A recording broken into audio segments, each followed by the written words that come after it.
Good morning বন্ধুরা, কেমন আছেন? আমি আমার পঙ্খিরাজ নিয়ে আসলাম।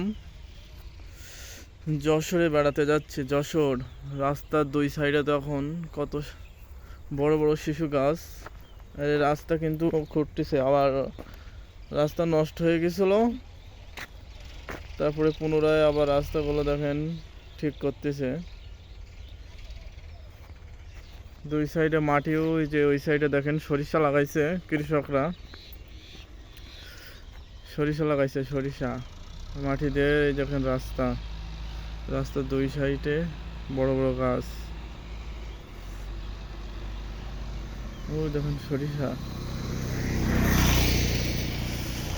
সরিষা লাগিয়েছে। সরিষা এমনি ট্রাক, বড় বড় গাড়ি যাতায়াত করে।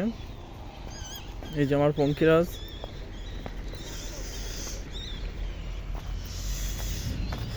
এটা একটা ঘর বা দোকান বলা যায়। এটা একটা ঘর তৈরি হচ্ছে।